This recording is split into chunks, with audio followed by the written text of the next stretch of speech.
Niveló por lo alto los precios y hubo un considerable ingreso de divisas.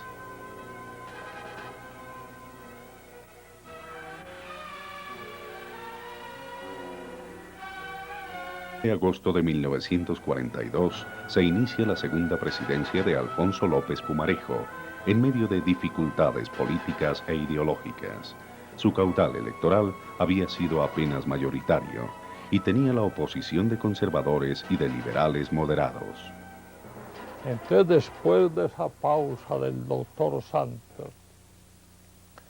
los sectores populares, que fueron los que impusieron al doctor López Pumarejo en el año 42 para su segundo periodo, esos sectores populares y también la intelectualidad radical del liberalismo dijeron: hay que darle al doctor López Pumarejo otra oportunidad para que cumpla o complete su tarea que quedó trunca en el año 38.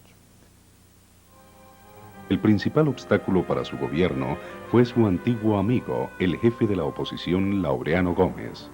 Cuando vino la reelección, ahí sí se desbocó totalmente, propuso, como ustedes recuerdan, el atentado personal, justificaba la posibilidad de un asesinato para evitar la reelección, términos más o menos vagos, pero invocando los teólogos españoles para justificar esta clase de abusos, de desmesuras, diciendo que el padre Mariana en el siglo XVI había dicho que cuando un tirano representaba un peligro para la sociedad, cualquier ciudadano justificadamente podía eliminarlo de la vida política, acabándole su vida física. Esas cosas se decían en el Senado de la República por el doctor Laureano Gómez. Laureano contaba además para todo eso, especialmente para enfrentarse a la República Liberal. En primer lugar, con una serie de periodistas, de grandes editorialistas conservadores. Laureano Gómez utilizó dos efectivas armas: los debates en el Congreso que hacían él y sus amigos políticos y las páginas de su periódico El Siglo. A mí cada día me impresiona más el poder de la prensa, de los titulares, más que de los hechos. Y el caso de Mamá Toco es uno de esos casos sobre el poder de la prensa en un determinado momento, cuando las circunstancias sociales y políticas son favorables para darle credibilidad a ciertas cosas. El primer escándalo de la familia López fue el relacionado con el asesinato del conocido Mamá Toco.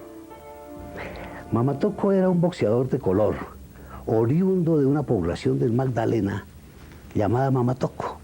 Él tomó ese apelativo para subir al ring. Él era boxeador y, por cierto, un boxeador muy esforzado. Mamá Toco, además de ser un boxeador, era uno de esos profesionales del periodismo, como hay tantos en Colombia, que publican unas hojitas periódicas, algunas veces con ánimo de chantaje, otras con ánimo de venganza, otras con aspiraciones políticas. Mamá Toco publicaba una hojita periódica cuyo nombre no recuerdo. El periódico se llamaba La Voz del Pueblo. Por esa época se cometió en el Parque Nacional un delito que se cubrió de un poco de misterio y que sirvió de base para una cantidad de sugerencias, de leyendas, de suspicacia inclusive, diría yo, y con el cual Mamá Toco comenzó a especular, y entiendo que a tratar de chantajear al presidente y a la familia presidencial. Y en una de esas hojas periódicas acusó a oficiales de la policía de haber tenido manejos indelicados. Y esos oficiales, en complicidad con unos suboficiales y con unos agentes, asesinaron en un parquecito aquí al pie de la avenida Caracas a Mamatoco una noche de 1942 o 43. Como la oposición necesitaba buscar temas de ataque al gobierno, inventaron una historia abracadabrante según la cual Mamatoco habría sido asesinado en razón de que conocía el secreto de los amores de una dama con un hermano mío que habría tenido que asesinar a un policía en el Parque Nacional para que no revelara ese secreto. De los agentes Borges y Ayala y del teniente que había asesinado a Mamatoco. Esos estuvieron mucho tiempo presos en el panóptico. Yo, después de que localicé a Balaguer, pude entrevistarlos y hacerles un reportaje. ¿Cómo se explica que un incidente como el caso de Mamatoco hiciera tambalear un gobierno? Porque el clima que se produce en una época de escaseces, de crisis económica, permite que cualquier incidente de esos revista una gravedad desproporcionada a la realidad de su importancia. Pero quiero insistirle, hubo un juicio, fueron condenados por jurado los responsables del crimen de Mamatoco. Eran agentes de la policía, un mayor Hernández Soler y un teniente Silva, tal vez. Ellos se fugaron el día del Bogotazo, el 9 de abril se fugaron de las cárceles y yo no sé cuál fue su final, pero es importante establecer que no fue algo que quedara en la oscuridad como la muerte de Gaitán, sino algo perfectamente aclarado en que nunca comparecieron miembros de mi familia.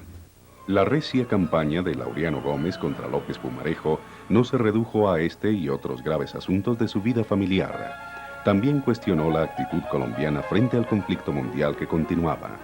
En 1943, López, siguiendo la línea política trazada por Eduardo Santos, su antecesor, declaró la guerra al eje. Gómez, enfurecido, enfiló baterías contra lo que llamó la Gestapo yanqui y acusó a López de entorpecer el comercio del café debido a la falta de barcos para movilizarlo. La guerra trajo otra arma para el desprestigio del gobierno de López y su familia, el escándalo de la Handel.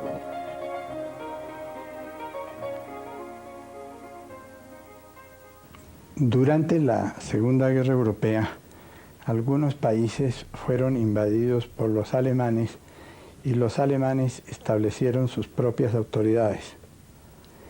Fue el caso de Holanda. La reina de Holanda tuvo que huir, establecerse en Londres, entonces quedaron dos autoridades en Holanda. Las autoridades de hecho alemanas y las autoridades holandesas en exilio.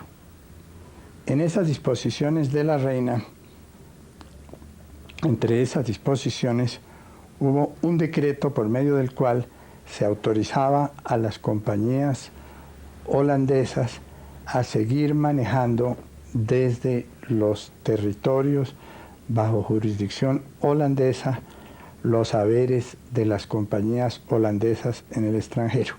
Los gobiernos latinoamericanos se resolvieron reunirse en conferencia, primero en Río de Janeiro y después en Washington. Y allí resolvieron bloquear los bienes de extranjeros, someterlos a secuestro, decomisar como contrabando cualquier movimiento de acciones que se produjera en el mundo. López Michelsen apareció precisamente cuando las acciones estaban en fideicomiso y por consiguiente sacarlas era muy difícil. Y él ofrecía sacarlas con dólares disque legítimamente exportados a cambio de una comisión extravagante en negocios de bolsa del 50% de cualquier valorización. Y se hicieron una serie de gestiones bajo la administración Santos y de compra de acciones Handel bajo la administración Santos.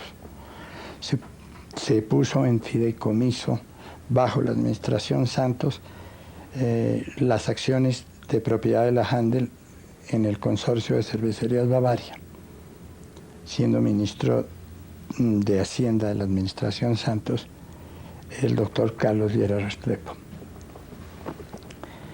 Entre esas transacciones hubo una que es, digamos, el punto más delicado, más controvertido acerca de mi actuación. Existía una compañía belga que explotaba minas de oro en los ríos Porce y Porcecito. Esa compañía se llamaba Société des Mines de Porcecito, que estaba gerenciada por un colombiano que había sido promotor de esa firma, don Carlos Salazar del Camino. Don Carlos Salazar del Camino se encontró en circunstancias muy semejantes a las de la Handel, con la diferencia de que se trataba de Bélgica. Y él no tenía acciones Bavaria, sino tenía dinero en dólares en los Estados Unidos de propiedad de la Société des Mines de Porcecito. El abogado de la Société des Mines de Porcecito era el doctor Jorge Gardner, después de que dejó el Ministerio de Desarrollo bajo la administración Santos. Yo le propuse entonces, en medio de ese mundo de la actividad profesional y de la actividad de los negocios, a Carlos Salazar del Camino que invirtiera los dólares que tenía en la Société des Mines de Porcecito, que los invirtiera comprando acciones Handel en la Bolsa de Nueva York. Y yo actué como intermediario de la compra de acciones Handel en la Bolsa de Nueva York por parte de don Carlos Salazar del Camino. Eso ocurrió en el año de 1941, siendo presidente de la República el doctor Eduardo Santos. Finalmente, en noviembre de 1944, en el Senado culminaron los debates. El Senado de la República, oída la exposición del señor Ministro de Hacienda y Crédito Público, ratifica la decisión adoptada por la Corporación en la sesión del 8 de octubre sobre la consulta formulada por el Gobierno respecto al problema de la compañía Handel y reconoce que en la expedición de los decretos y resoluciones y en las actuaciones oficiales sobre administración de bienes extranjeros pertenecientes a ciudadanos del eje que ha estudiado el Senado, el Gobierno procedió movido por consideraciones de interés público. Firman la anterior proposición los siguientes senadores: Absalón Fernández de Soto, Gilberto Moreno, Enrique Caballero Escobar, Juan de la Cruz Romero Díaz, Sadi González Bernal, Camilo Mejía Duque, Salustiano Fortich, toda la representación liberal del Congreso. El segundo gobierno de López estuvo lleno de accidentes.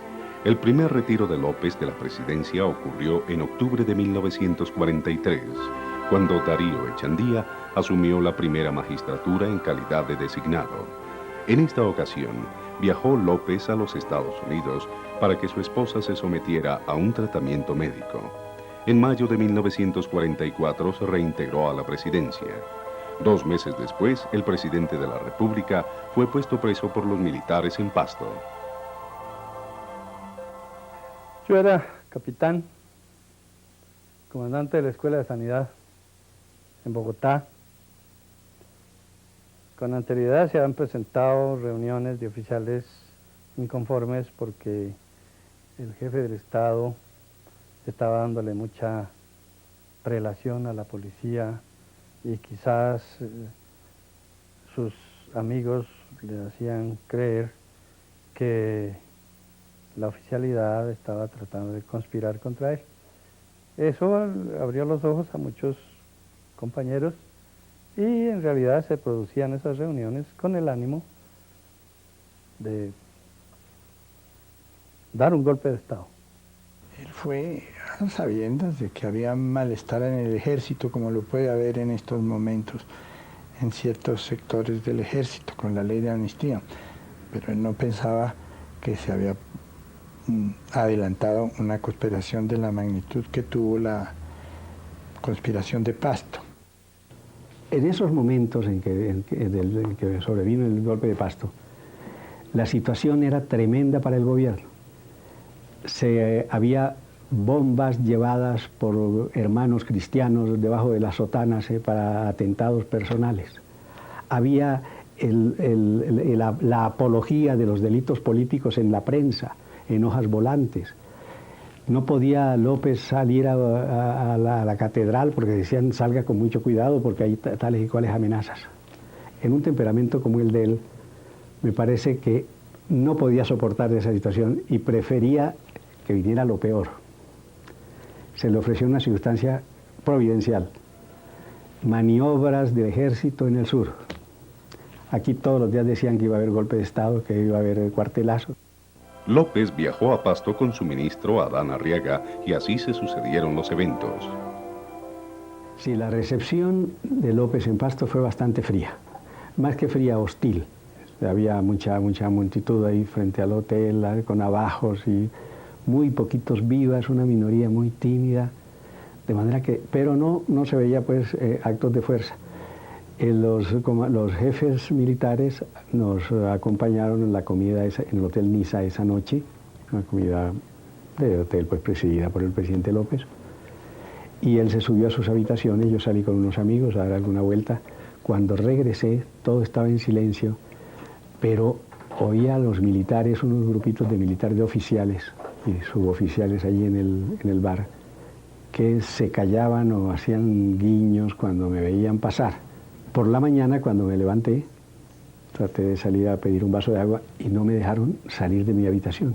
2 guardias con bayonetas cruzadas. Me asomo afuera hacia la calle y ametralladoras apuntando hacia las alcobas del Hotel Niza, en los techos de las casas. Bueno, toda la mise en scène del golpe.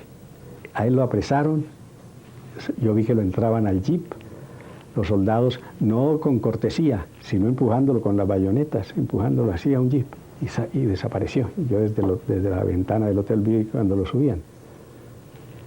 Y la multitud dando alaridos en contra de él, no en contra de López, abajo, si muera. Y me imaginaba lo peor, digo, pues lo veo salir así, en la madrugada, en esa forma, pues, ¿qué irán a hacer con él? Pero tuve que quedarme porque no me dejaban a mí salir tampoco. La primera información vino directamente de Palacio, naturalmente, cuando ya se supo allá que el doctor López había sido puesto preso por un grupo de oficiales que comandaba el coronel Gil. Varios generales le fueron leales al gobierno de López.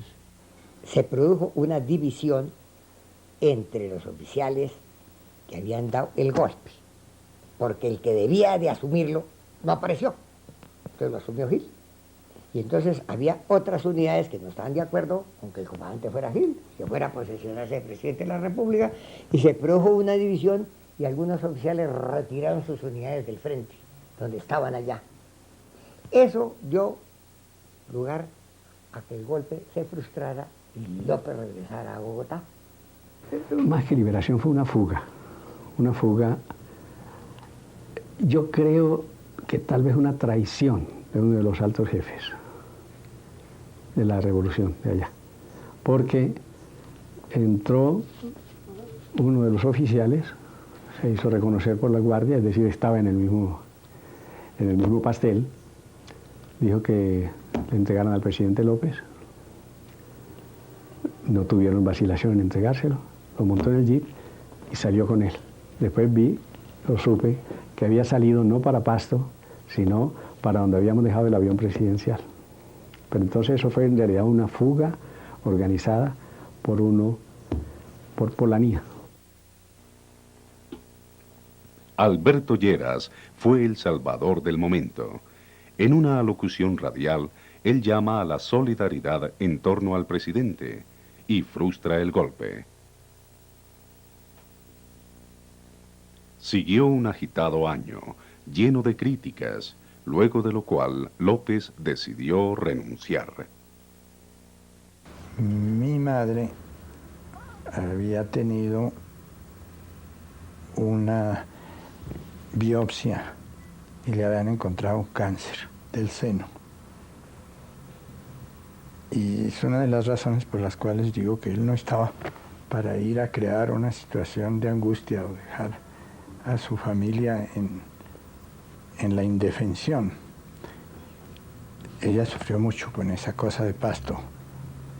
Y la primera cuestión, cuando él estuvo liberado para verificar si era cierto en la telegrafía de Palacio en ese momento, para verificar si se trataba de una realidad o de una impostura, que había quedado libre en el camino entre Zacuanquer y Sandoná, fue que, estando en la telegrafía, le dijo a mi mamá: deme una palabra clave para saber que se trata de mi marido.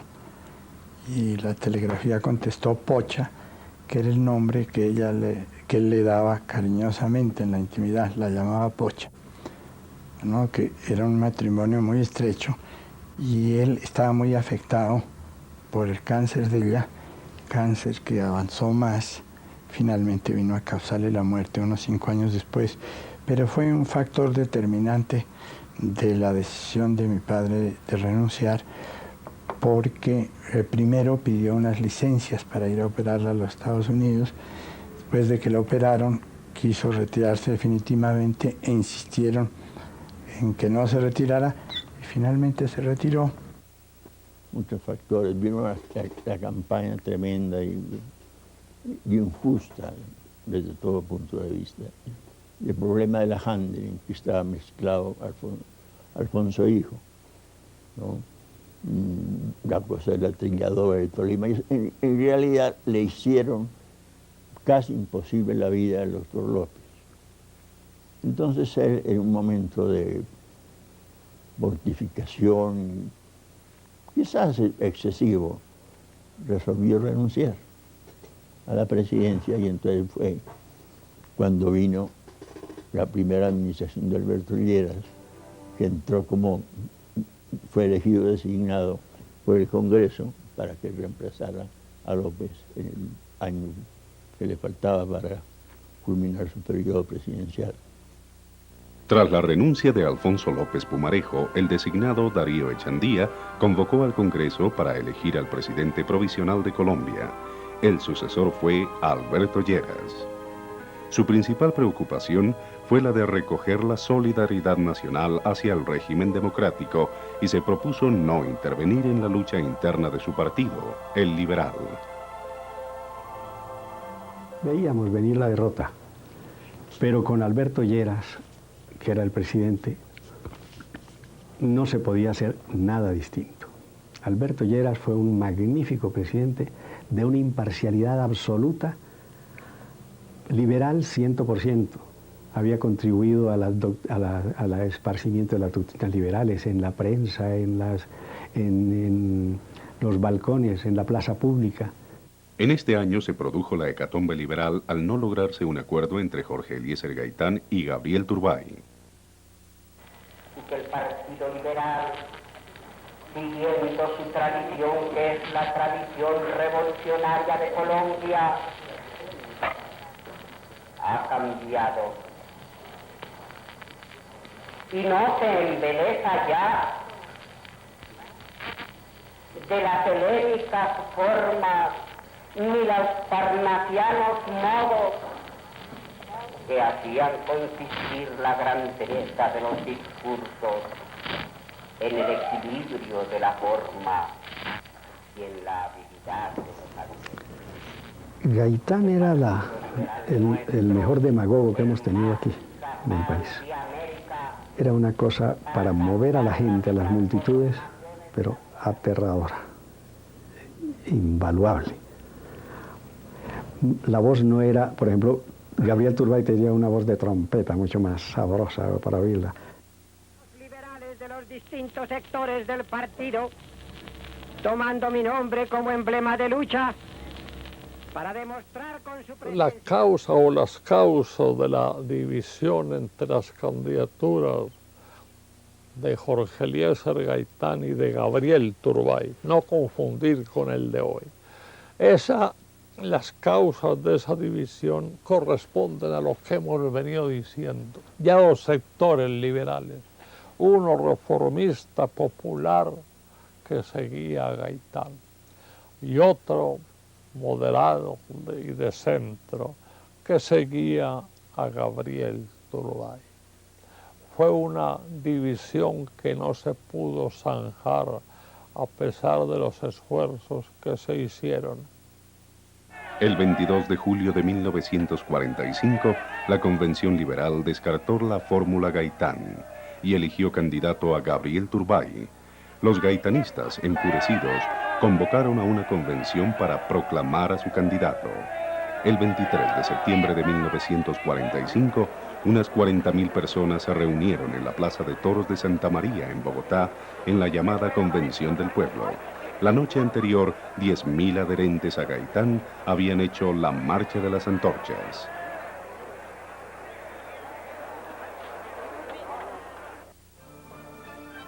Entretanto, Laureano Gómez, jefe del conservatismo, alentaba la división liberal como fórmula para la recuperación del poder. Respaldaba a Gaitán en los editoriales y noticias en el diario El Siglo. A mí me tocó vivir muy de cerca ese periodo, porque yo conté siempre con la amistad muy cordial de Gabriel Turbay, de quien fui su secretario privado en el Ministerio de Gobierno. Hubo un momento en que parecía que las cosas iban a arreglar. Turbay y Gaitán conversaron ampliamente sobre el problema que se le creaba al partido. Gaitán salió muy impresionado de la conversación, pero había factores y personas extrañas que no le permitieron a él retirarse de la candidatura. Entonces Gaitán no se podía negar a hacer esa reunión, pero su propósito no era la renuncia, porque su propósito era la derrota del Partido Liberal, lo que vino a suceder posteriormente. Gaitán se resistía a abandonar su candidatura popular y continuó con sus críticas a los dos partidos tradicionales.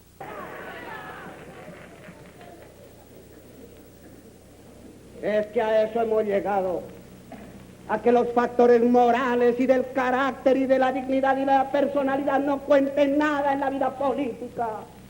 Y si algo somos nosotros y hemos dado estas muestras de vitalidad que hemos dado es precisamente porque somos una restauración de esos valores primordiales de la nacionalidad, sin los cuales las ideas son cosas adjetivas, van como flores muertas. Fui amigo de él y lo admiré mucho. No fui partidario de su candidatura. Ahí nos dividimos los liberales entre él y Gabriel Turbay. Yo era partidario de la candidatura de Turbay. Y tuvimos la pequeña mayoría que se necesitaba para ganarle a Gaitán, pero no para ganarle, pero por Ospina les ganó a los dos. De manera que en realidad una minoría mayor, que fue la de Ospina, prevaleció sobre la mayoría por la división. Bueno, es que la lucha de Gaitán no era propiamente su interés de que subiera al poder un liberal o que dejara de estar un conservador, sino el problema era la lucha contra un sistema capitalista e implantar el socialismo. Cuando le decían a Gaitán que se iba a caer el Partido Liberal, él decía no, el Partido Liberal es el pueblo y el pueblo nunca ha estado en el poder, ha estado la oligarquía liberal. Entonces, en las cartas personales y en las conversaciones se verá cómo Gaitán plantea que para poder derrotar a la oligarquía, tiene que derrotar en primer término a la oligarquía liberal, que era la fuerte de aquel momento, y una vez derrotada la oligarquía liberal, derrotar a la oligarquía conservadora. Los gobernantes del momento, Lleras, que terminaba el periodo, y López, que se había retirado, no tomaron partido en la pelea. López tampoco se podía parcializar. López no se podía parcializar. Porque Gaitán hacía toda su campaña con una bandera, la restauración moral de la República, haciendo cargos contra el doctor López Michelsen, contra los familiares del presidente, cargos injustos, muchos de ellos, pero le ponían en imposibilidad de